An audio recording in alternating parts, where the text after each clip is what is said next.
ప్రజలకు దాదాపు 15 నుంచి 20 మందికి బట్టల పంపిణీ చేయడం జరిగింది. మా అక్కగారు ఎక్కడున్నా ఆమె యొక్క దివ్య ఆశీస్సులు మాకు ఉండాలని భగవంతుని కోరుచున్నాము.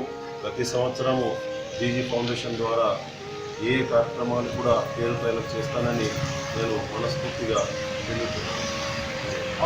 వారి యొక్క ప్రథమ వర్ధంతి సందర్భంగా ఈరోజు ఆమె పవిత్ర ఆత్మకు శాంతి చేకూర్చాలన్నటువంటి దృక్పథంతో ఈరోజు ఆమె పేరున స్థాపించబడినటువంటి జీజీ ఫౌండేషన్ ఆధ్వర్యంలో మేము అనేక రకాలైనటువంటి నిరుపేదలకు స్వచ్ఛందంగా సేవలు అందిస్తూ ఉన్నాము.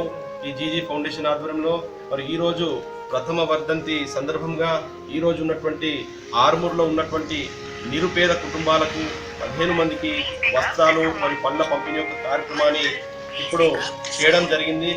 మరియు రానున్నటువంటి భవిష్యత్తులో మరిన్ని సేవా కార్యక్రమాలు మా అమ్మ యొక్క జ్ఞాపకార్థంలో నేను చేయడానికి సిద్ధంగా ఉన్నాను.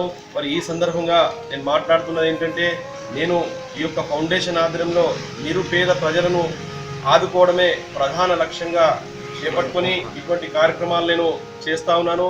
మరియు ఈరోజు ఆమె మొట్టమొదటి వర్ధంతి సందర్భంగా ఆమె ఎక్కడున్నా ఆమె పవిత్ర ఆత్మకు శాంతి చేకూర్చాలన్నటువంటి దృక్పథంతో ఇటువంటి కార్యక్రమాలు చేపట్టాము. ధన్యవాదాలు. గుజరాతీ గంగామణి అమరాయ్.